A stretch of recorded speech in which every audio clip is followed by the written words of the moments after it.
This classic episode of the Electric Playground is brought to you by PNP Games, your source for everything video games. Support the partners that support Electric Playground. Remember, this episode first aired in 2000.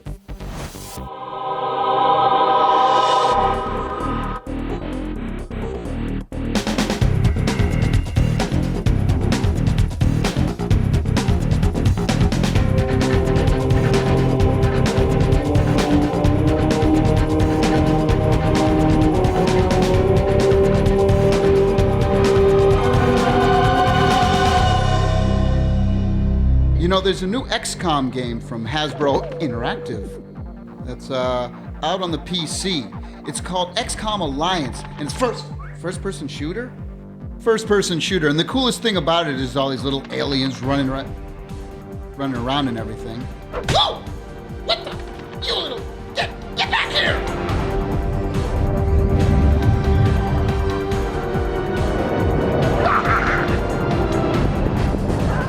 I'm with Chris Clark. He is the designer of XCOM Alliance, and this is a 3D action-adventure game in the XCOM universe. It's the first time that XCOM has actually been launched into full 3D. Yep. And it's not just the first XCOM game that's 3D, but the first 3D squad-based XCOM game. And I see you brought some of your programmers with you. These guys came all the way from Hasbro headquarters. So what is this deal, man? I love this thing. That is a fusion pistol. A fusion pistol? Sectoid fusion pistol. What will it do if let's say I shot my cameraman right now, what would it do to him? Well, if you shot him with the primary fire mode, it would burn a hole in him. Really? If you shot him with the secondary fire mode, it would burn a very big hole in him. Would you like a nice big hole in you? 12 unique characters in XCOM Alliance, each with their own voice, their own personality, their own emotions. We have a new AI that, as far as we know, has never been used before. It was originally developed at MIT for huge robotic systems. It creates emotions and urges in the characters that they can use in any combination. If I asked you to run across an open field in a firefight in a war, you might have the following urges. The urge to survive, the urge to tell me to go away because you're not doing it, the urge to listen to me, and the urge to seek cover, and the urge to get across it really fast. Right. Now what you would do is you would put all those things together and formulate a plan. Well, that's what our troopers do. Run, boy! You better run! Man. Run! Run! Run! Yeah! Tommy and I got a problem. The SEGA Dreamcast controller.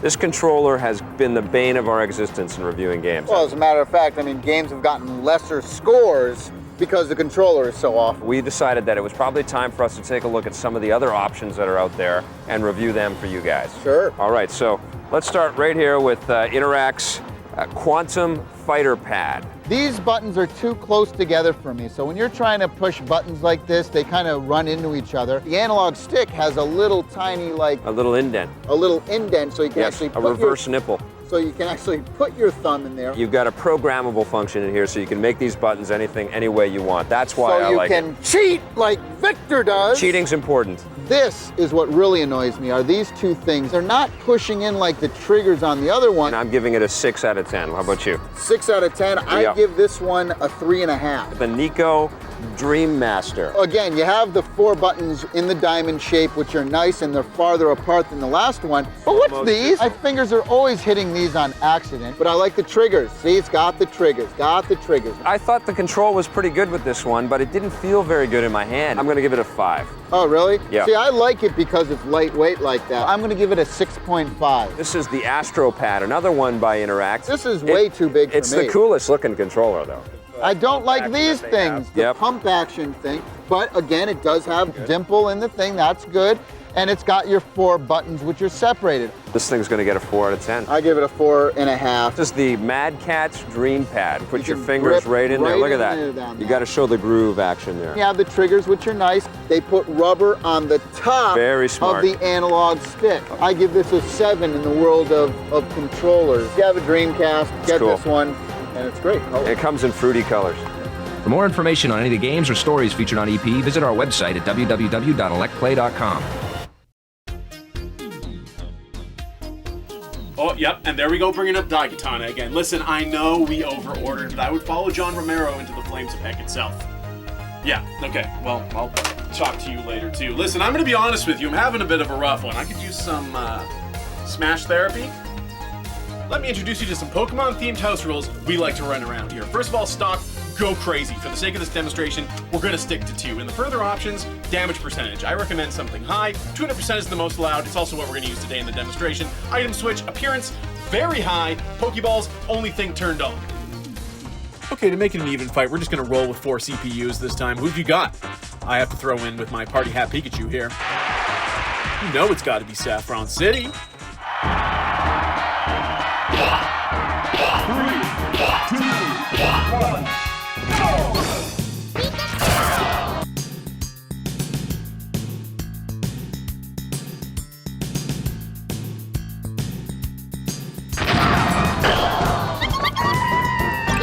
Well, Biff, I'm feeling better already. Hey, if you need a new release or retro favorite video game, shop pnpgamesonline.com. Join their free loyalty program and enjoy free shipping on orders of 65 Canadian dollars more within Canada or the USA. Until next time, take care and play forever. Pico! Pico! Pico!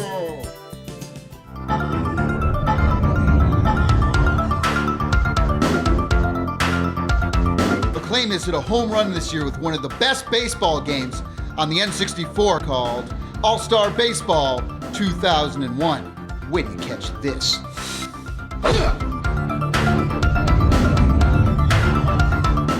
So we're here at Acclaim talking to Rick about All-Star Baseball 2001, starring my man, Derek Jeter. Well, it's always been considered one of the best baseball games from any system, going back a few years. And what we've done this year is take what we already had, great features, great gameplay, great graphics, and added upon that. It's an all-new arcade type of play, so it's easier gameplay, faster gameplay, appeals to the younger crowd. Also, there's a Cooperstown Legends team. It's the first ever Hall of Fame team.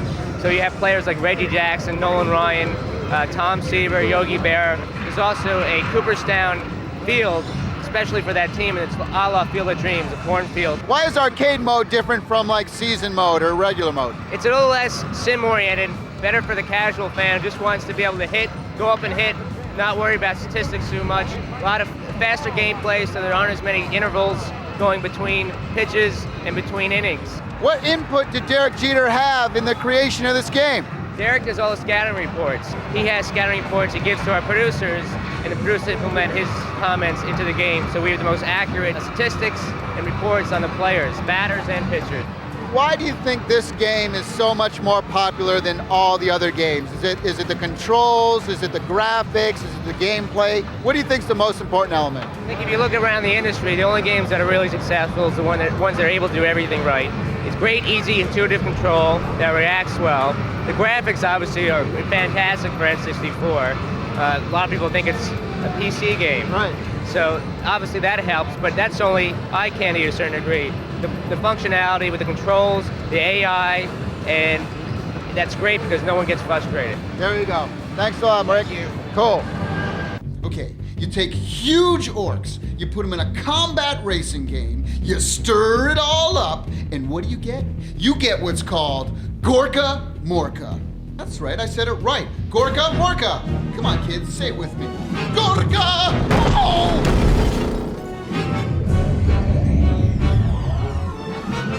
I'm with Jon Gillard. He's the group's projects manager at Games Workshop, and we are talking about the funkiest named game at E3. It's called Gorkamorka, and it's actually based on a game that you guys developed at Games Workshop, isn't That's it? right, yeah. It's based on one of our tabletop war games that we do. It's a game we released a couple of years ago, and it's based in the Warhammer 40,000 universe, which is our big kind of science fiction universe. It's a world where space orcs have landed, they've been stranded there, and they're desperately trying to get off planet, but they've been there so long they've kind of forgotten how, because they're not very bright.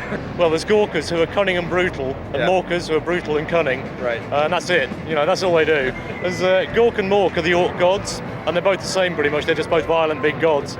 Because they couldn't agree on which god was the right one to follow, you had the Gorkas and the Morkas. Okay. What they did was compromise and called their god, their new god, Gorkamorka. And so that's what they're building. They're building their idol to Gorkamorka, which is also a spaceship and also doesn't work.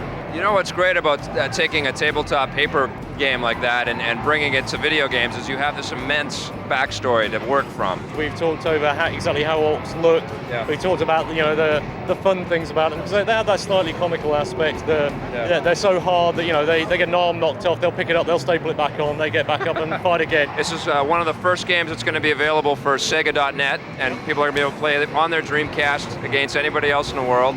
Tell me a little bit about the gameplay in this one.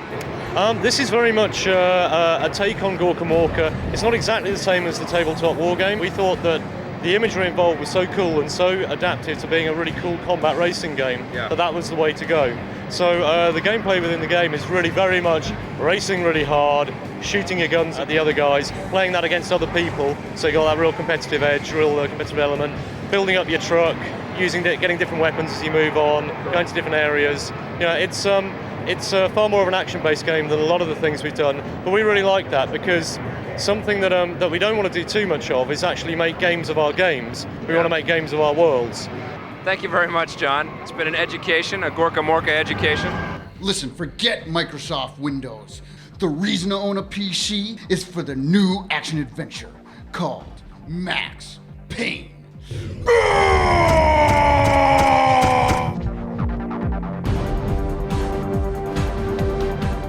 Hey, I'm with Sam and Petri. These guys are from Remedy. They're a development house out of Finland, and they're working on Max Payne for the PC and the Dreamcast. There's a lot of expectation on this game. It's a character-based action-adventure game, lots of guns, lots of boom. People know about Max Payne.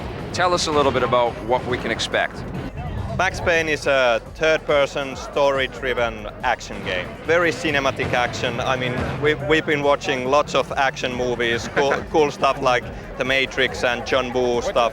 What we're going for with the combat is we want to take the sort of gunplay from John Woo flicks, The Matrix, all the classic great action movies, and merge that into gameplay. Sort of elevate the level of gunplay in third-person games. We're telling like this huge, intricate storyline that's really very, very deep, and there's a lot of backstabbing, plotting, paranoia. You don't know who to trust. Max Payne has a lot in common with a classic private eye, hard-boiled, cynical, disillusioned.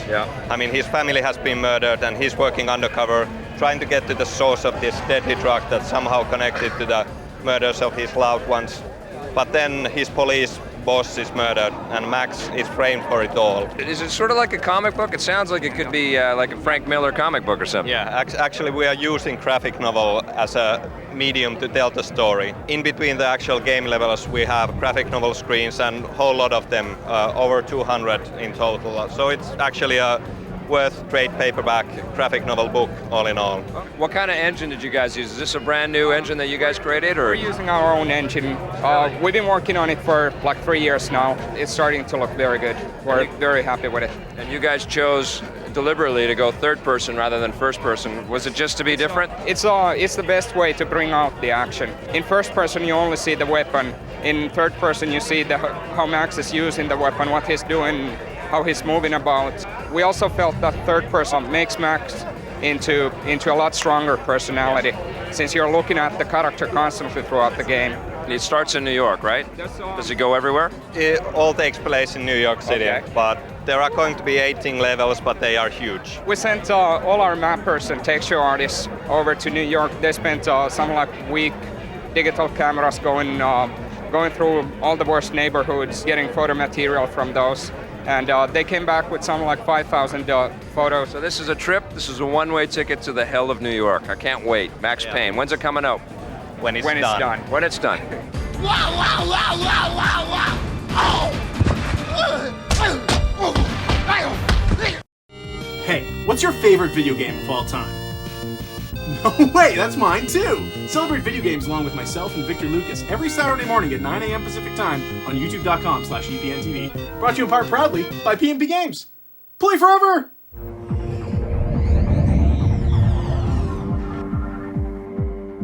Here's how to get into some trouble. Create some technology that allows you to play PlayStation games on both the Dreamcast or the PC. Well, we went to go talk to the folks at Bleem to see what it feels like to be sued by Sony. I'm with David Herpolsheimer. He is the president, CEO, and co-founder of Bleem. Hi.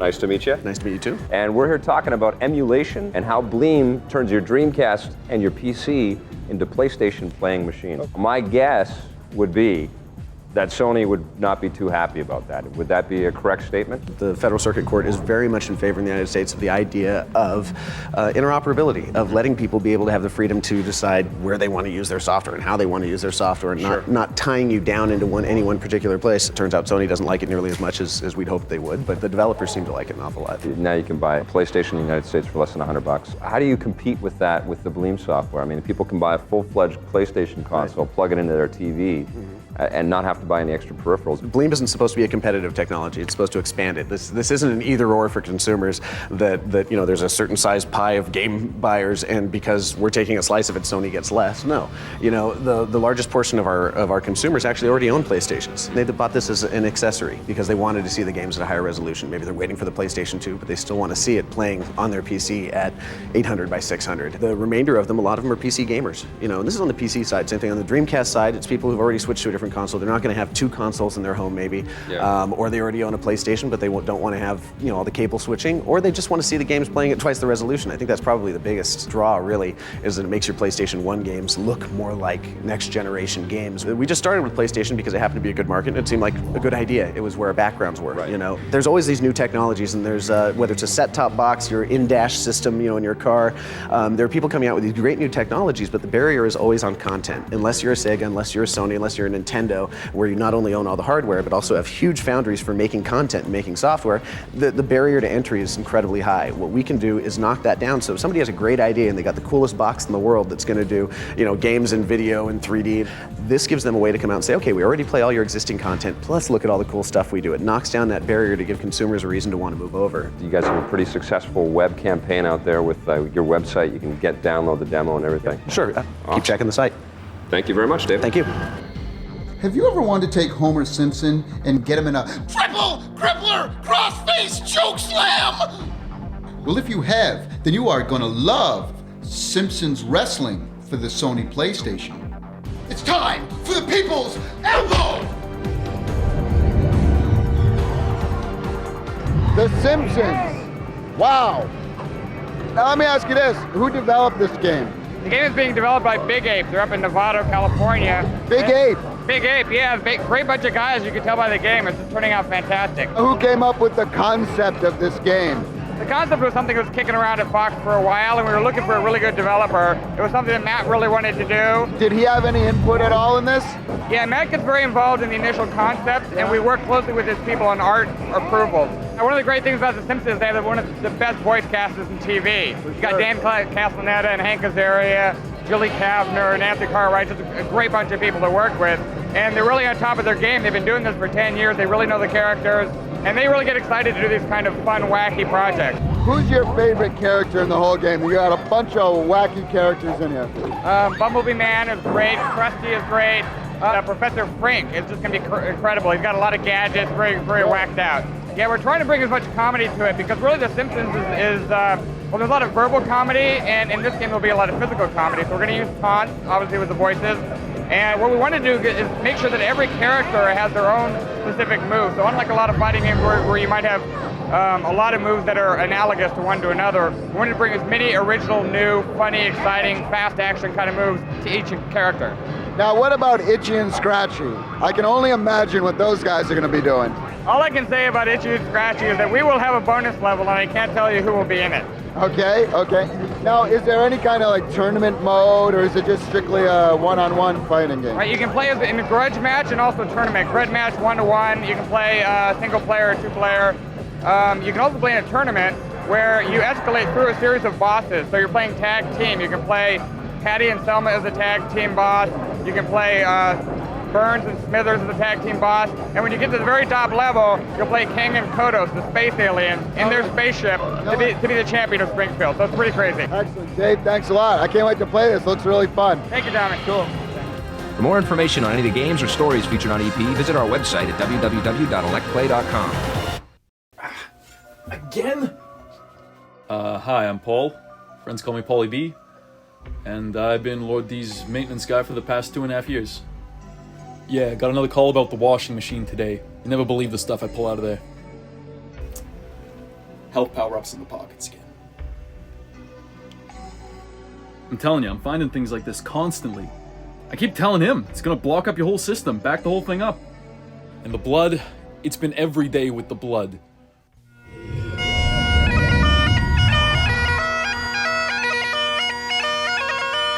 Hey, I'm talking about Warlock on the Color Game Boy. This is a great game, I'll tell you why. It's basically Warcraft on the Color Game Boy. What you do is you go around, you make up people, they can mine gold, you can find gold, you collect gold, you cut down trees, you build forts, you can have little warriors that go around. But the coolest part is you're trying to save and get all these wizards. You can actually trade wizards back and forth, kind of like what they do with Pokemon, but this time you're collecting wizards, like the Chicken Wiz. This is as good as it gets on the Color Game Boy. 10 out of 10.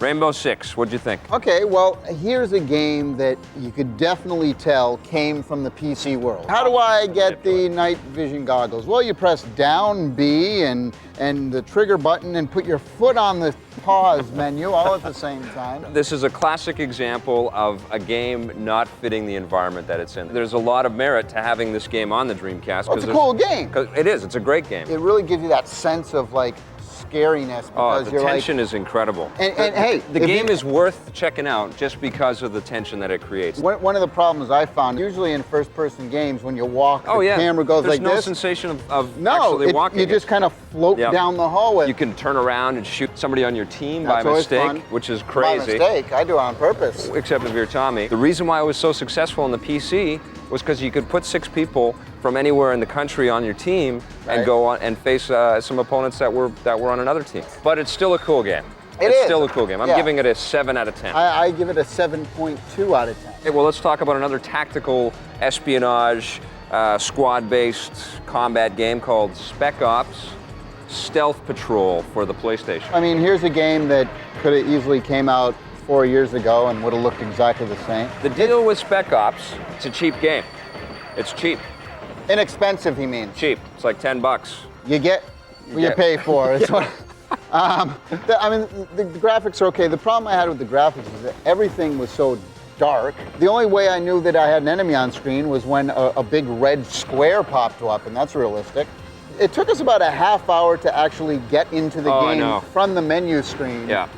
You just keep going back and forth. It was very confusing. But actually, when you do get into the game, it's pretty enjoyable. You have a million things that you can carry. You've got satchel bags filled with explosives. You've got grenades. You've got all kinds of machine guns, shotguns. Just like Rainbow Six, there's a lot of different limitations with the PlayStation controller. So you've got to double up on some of the buttons just to operate simple things in there. Hey, but you get what you pay for. Yeah, and I think it's value, man. I think that there's quite a few missions in there. There's a bunch of different characters that you can play. A 7 out of 10 for me. Okay. If you're a huge fan of the siphon filter type games, you'll probably enjoy this game. The controls are a little wanky, but it's not absolutely horrible. No. So, you know, I give it a 6.7. All right, so what'd you think of Starcraft 64 for the Nintendo 64? Why? This is another PC game on a console that just, there's no way you can have a good time with it because the control is just unbearable. You have to build units, you have to collect resources, you've got to get them all out in formation. You do get the 3 different races, but you can't keep up because the controller doesn't work with this game. So it's like a total waste of time. The things that made the PC version a lot of fun was all the voice and sound stuff. The presentation. And the multiplayer stuff. That's right. And that is completely gone. It just felt old, I was bored, and the controller's frustrating. 4.5 out of 10. Yeah, I mean, I give it a 4. A 4? All right. So what'd you think of Starlancer, an actual PC game on the PC? For me, these type of games get boring really quick. Now, the thing you got to remember is spaceships are small. Space is big. Space is big. Spaceships so are small. all you do basically in this game is you're turning. You're turning and you're shooting. What separates these kinds of games, what makes them fun, you have to feel like you're involved in the story of the game. And the way that that comes through is through really cool graphics, which Starlancer has, and also some nice Hollywood-style presentation. The X-Wing games all had that, Wing Commander all had that, and now Starlancer's got that. I really like these kinds of games. I like the graphics. They have some really cool explosions, some cool lighting effects. The ships look, relatively cool. But again, all I did the entire game was there was this ship on screen, and I have a joystick, and I'm just trying to follow the pipper, and I'm shooting, and I got bored. I'm going to give it an 8 out of 10. 8? I had a good time. I thought, a little too high for me. I'm more around the 6.3 area. Alrighty. Great. Want to get some fortune cookies? Yeah, I'm ready for some fortune cookies. Excellent. Confucius say it's time for the review segment to be over. You can find all the games featured in Reviews in the Run and hundreds more at all Microplay locations across North America. Remember, Microplay, buy, rent, sell, trade. Come back next week when I get beat up by a big fat elf. Production assistance for Electric Playground is provided by M-Player, Earth's free multiplayer gaming service. Sony Computer Entertainment, makers of Siphon Filter 2 for PlayStation. And Computech Media, publishers of Insight Video Gaming, Insight PC Gaming, and Insight.com. Wow, wow, wow, wow, wow, wow. Oh!